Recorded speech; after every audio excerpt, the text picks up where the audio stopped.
Ako už ste počuli, ak je tu niekto, kto pozná moje meno, tak pravdepodobne ma poznáte ako spisovateľku. Ja sa posledných 25 rokov venujem literatúre, napísala som 10 kníh, teraz píšem 11, ale teda vôbec vám nebudem hovoriť o knihách ani o literatúre, lebo za tých posledných 25 rokov som sa venovala aj niečomu inému a to môj život ovplyvnilo, myslím si, že oveľa viac.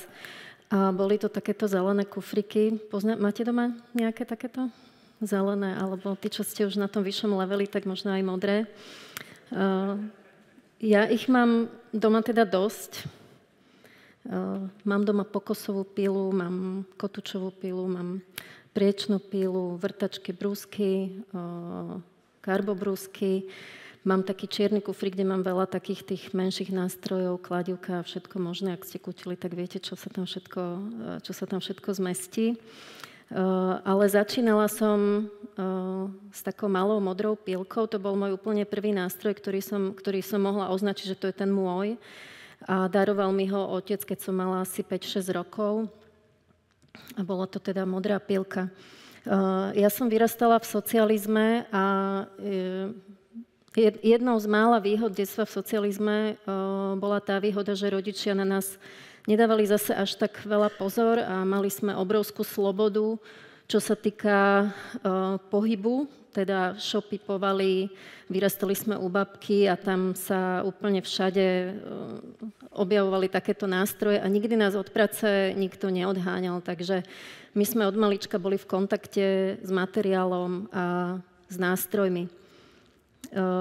Tie nástroje boli úplne všade, neexistovali vtedy žiadne súkromné firmy, takže keď sa doma niečo pokazilo alebo bolo treba niečo postaviť, tak si asi dobre pamätáte tí starší, že sa volali susedia alebo prišli príbuzní, každý niečo vedel, takže sa to tak látalo dokopy a dosť sa improvizovalo. A my sme tiež boli zapájani do všetkých prác ako deti. Pamätám si jednu takú situáciu, ktorú si pamätám, že úplne detailne. A to bolo, keď sme chodili na dedine, na pole, zaorávať a vyorávať zemiaky. To bola veľmi ťažká práca, chodilo sa veľmi skoro ráno. A teda tej práce sa zúčastňovali muži, ženy aj deti. Pamätám si, keď sme raz po takej dosť ťažkej brigáde už všetci unavení sedeli, už bolo všetko vykopané a babka vtedy povedala svojim dcéram, dospelým, že choďte pripraviť jedlo a zavolať mužov, aby sa mohli najesť. A ja som sa vtedy na tú babku tak pozrela, že veď my sme predsa pracovali všetci, že prečo majú ísť ženy chystať jedlo pre mužov. A ona vtedy nič nepovedala, len sa na mňa pozrela, išlo sa ďalej. Pamätám si ešte jednu situáciu, keď môj striko hovoril, ako vešia plienky, to bolo ešte za čias toho socializmu, ale vždy ich vešia takto, že pred ním je tá plienka, alebo ich vešia večer, aby ho nebolo vidieť. Lebo by sa mu vtedy muži smiali, že predsa chlap nemôže vešať plienky na balkóne. Tiež som vnímala vtedy ako dieťa, že keď bol obed na stole, tak to bola taká samozrejmosť. Ale keď bolo treba opraviť vypínač alebo nakalať drevo, tak to bol projekt. To bolo ako keby, to nebola už taká samozrejmosť. S takýmto nejakým už uvedomením som vkráčala do dospelosti. S partnerom sme si kúpili prvý byt. Nezostali nám žiadne peniaze, vtedy už existovali firmy, ale nemali sme na ne. Takže sme sa do tej prestavby pustili sami. Ja som nalepila svoje prvé kachličky, ktoré údajne tam ešte po tých 25 rokoch stále v tom byte sú, už po 3 nájomníkoch. Pamätám si tiež, ako som namontovala strešné okno, lebo bola som sama doma. Blížila sa búrka, my sme mali v streche dieru a vlastne nemohla som urobiť nič iné, len otvoriť manuál k tomu strešnému oknu a proste ho tam nejako osadiť. Čo sa mi teda aj podarilo a bolo to pre mňa taký veľký ako wow moment, že ja som schopná takéto niečo urobiť. Potom sa nám narodili deti. Krásne. Teraz už majú 15 a 18, čiže to bolo naozaj dávno. A s takýmito deťmi, pravda, že chcete tráviť čas, že pri sadení hrášku alebo niekde proste mať svoje pieskovisko, mať to svoje zázemie, takže sme si zobrali hypotéku a kúpili sme rozostávaný dom.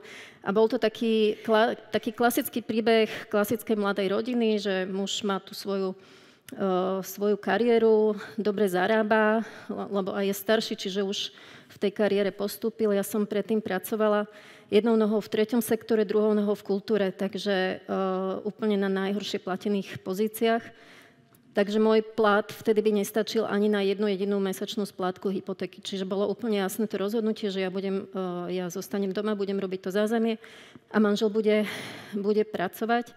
Ale ja som z toho materstva mala veľkú radosť, takže tam vôbec nebolo o čom rozmýšľať. Keďže ten dom bol rozostávaný, tak my sme začali tak postupne prichádzať na tie nástrahy stavebného trhu. A tým, že ja som robila to zázemie, tak ja som vlastne vybavovala všetky tie objednávky, čakala som, či tí stavbári vôbec prídu, keď sme sa dohodli, sledovala som, cenové ponuky, lenže ja som sa vtedy veľmi ešte nevyznala v DPH-čke alebo v tom, že čo je faktúra, ako pozerať objednávky. Moja finančná gramotnosť bola v tej dobe že úplne nulová. A ja som cítila takú dosť veľkú neistotu samozrejme pri tom vyjednávaní, aj preto, že ja vyzerám dosť mlado, vtedy som teda vyzerala fakt asi na 17 a tí muži sa na mňa pozerali vždy s takým dešpektom a vždy bola prvá otázka, keď prišli, tak sa pýtali, že a kde je vedúci? A ja som musela povedať, že u nás to tak nie je, že u nás nie je vedúci ani vedúca, ale proste budete sa musieť baviť so mnou. A to bolo teda dosť nepríjemné, s tým sa stretávam ešte doteraz stále v autoservisoch alebo vo všetkých takýchto tých mužských prevádzkach. Potom prišiel jeden taký zlomový moment, keď ja som dostala úlohu, že mám klampiarovi zaplatiť honorár za inštaláciu s vodou na garáži, odkvapových s vodou. To bol pre mňa naozaj taký veľmi zvláštny moment, lebo ja som mu mala zaplatiť 600 €, samozrejme na ruku bez faktúry, to asi tiež poznáte, ako sa to robí.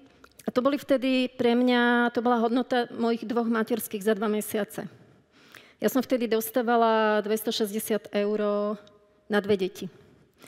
A aby som to uviedla do kontextu, ja som v tom čase začala byť už celkom známa, úspešná spisovateľka, chodila som po všelijakých festivaloch, dávala som rozhovory, začalo sa mi vlastne, tá kariéra sa začala celkom dobre rozbiehať a napriek tomu ja som bola že úplne závislá na manželovi a na štáte.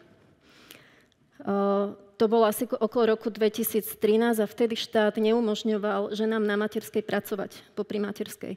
Pritom ja som mala prácu, ktorú som mohla robiť po večeroch, alebo keď deti spali, nejako by ich to neobmedzovalo, ale tie zákony boli nastavené tak, že mne keby prišlo čo len 1 € na účet, tak ja by som o ten nízky rodičovský príspevok prišla, takže som si musela pozastaviť vyplácanie všetkých honorárov z licencií, aj z tých, na ktorých som vlastne pracovala dávno predtým.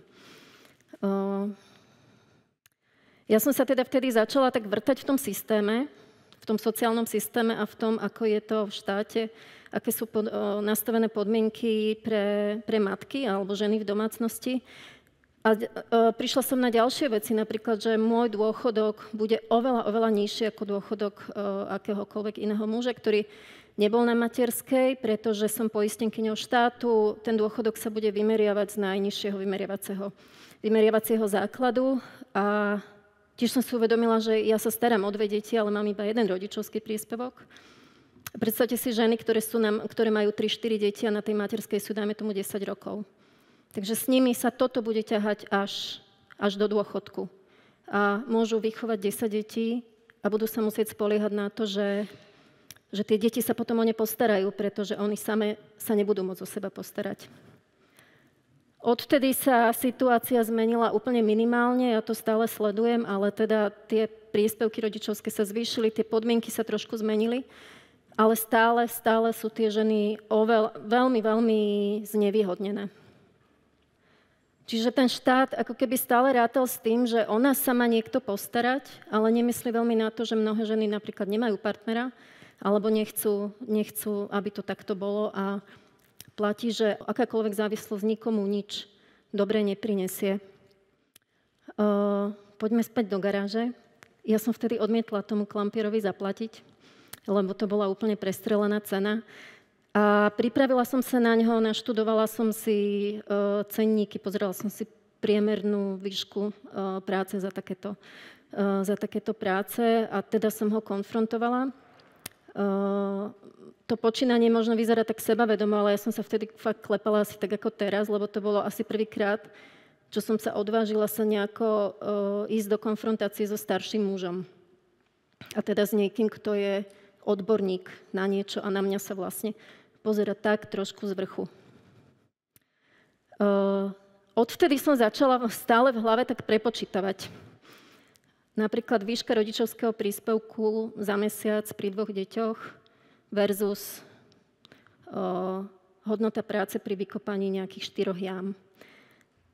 Výška honoráru za napísanie článku do celoštátnych novín VS vymalovanie jednej izby. A toto mi stále takto šlo v hlave a ide mi to stále doteraz, keď niečo robím, tak si to tak trošku prerátavam. A týmto nechcem akokoľvek devalvovať prácu kohokoľvek v žiadnom nejakom segmente. Chcem len poukázať na to, že ten systém je zle nastavený už dlhé roky a je to systém, ktorý je postavený na stereotypoch a predsudkoch a s tými ženami alebo s tými ľuďmi sa ťahá dlhé roky. Ja som si potom začala študovať cenníky, začala som dávať viacej otázok a stretávala som sa s tým, že keď som označovala nástroje, akože že tamto alebo hento tam s tou červenou rúčkou, tak tí stavbári sa vždy tak pozerali na mňa s takou pobavenou zhovievavosťou. A prišla som potom na jednu fintu, že keď začnem používať názvy ako itong, karbobrúska, perodrážka alebo styrodúr, tak oni sa so mnou bavia úplne inak. Viete niekto, aký je rozdiel medzi zeleným a ružovým styrodúrom? Super. A viete niekto, aký je rozdiel medzi PZ a PH bytom? Jeden. Keby ste si mali odtiaľto niečo zobrať, tak toto je úplný game changer. Ak robíte niečo doma so šrobovákom, so skrutkovačom alebo so šrobovačkou, tak toto si určite zapamätajte, to vám zmení život. Ja som sa vďaka takýmto všelijakým situáciám naučila robiť s nástrojmi, začala som si dokupovať nástroje a začalo ma to strašne baviť. Objavila som zberné dvory, tam sa dajú nájsť úplné poklady. Začala som opravovať staré veci, vyrábať nové veci. Naučila som sa miešať maltu, opraviť si sifón. Naučila som sa, zapojiť svetla, postavila som si šatník, posteľ. Proste kopu vecí.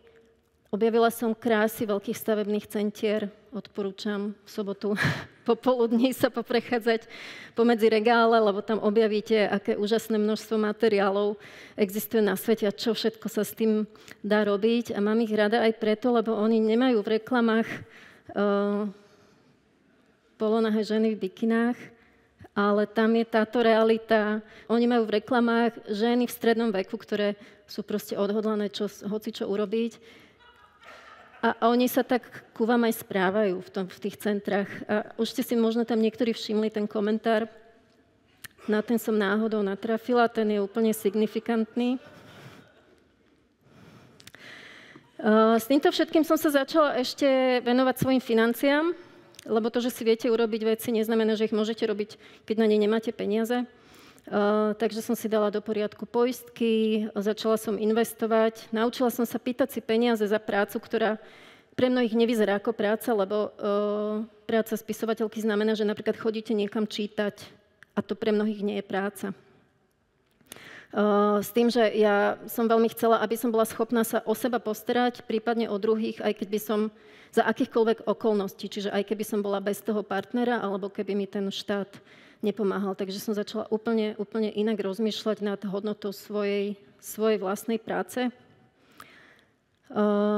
Náš najkrajší projekt, na ktorom robíme, a hovorím teraz v množnom čísle, lebo to je projekt, ktorý robím s mojimi sestrami, a to je prestavba rodného domu mojej mamy, v ktorom sme teda ešte s tou babkou vyrastali, odkiaľ sme chodili na to pole, a kde ešte niekde je tá moja malá Pilka. Moja mama je taká typická slovenská žena, ona celý život pracovala, nikdy nebola na sociálnych dávkach, vychovala 3 dcéry a vnúčatá, postarala sa o svojich rodičov a napriek tomu má menší dôchodok ako otec, ktorý nič z tohto neabsolvoval a vlastne nemá peniaze na to, aby si ten dom, ktorý zdedila, aby si ho opravila. Takže sme sa pustili do svojpomocnej práce, celý dom sme vlastne rozobrali, potom sme ho zasadávali dokopy, zapojila sa sestra, švagrovia, tí sa naučili naťahovať omietky, klásť parkety, poskladať kuchynskú linku, takže všetko sami. Zapojili sme aj naše deti. Tie učím tiež, aby vedeli robiť s vrtačkou, aby vedeli robiť rôzne veci. Teraz sa učia šiť. Sami sa chceli naučiť šiť, takže sa učia šiť. Ono to všetko nie je urobené na 100%, ale vlastne ten čas, ktorý my sme tam spolu strávili ako rodina pri týchto prácach, tak som zistila, že má oveľa väčšiu hodnotu ako to, že či to je urobené dokonale. My sme naozaj sa za tie posledné 2 roky, čo tam pracujeme, sme sa veľmi zblížili a je to úžasne strávený čas aj len pri tej samotnej práci.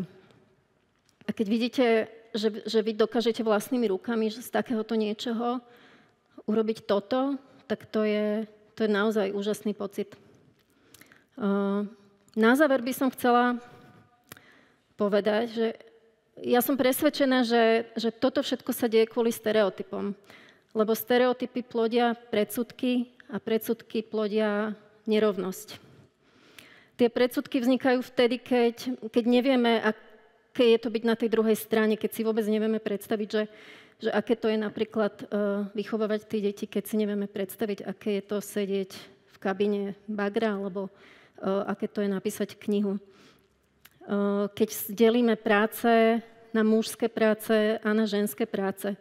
A myslím, že svet by bol oveľa lepší, oveľa krajší, keby sme boli schopní oceniť prácu druhých, keby sme vedeli, aké to je teda byť na tej druhej strane.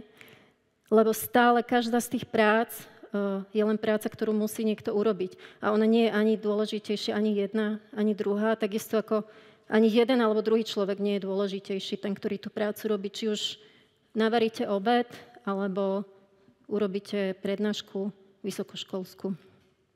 A teda, ak je tu niekto medzi vami, nejaký muž, ktorý napríklad má túžbu namiesto bicích sa učiť hrať na harfu, ako sme to tu videli, alebo ak je tu nejaká žena, ktorá by chcela programovať, ale hovorí si, že to nezvládne, alebo že však to je takéto chalanské.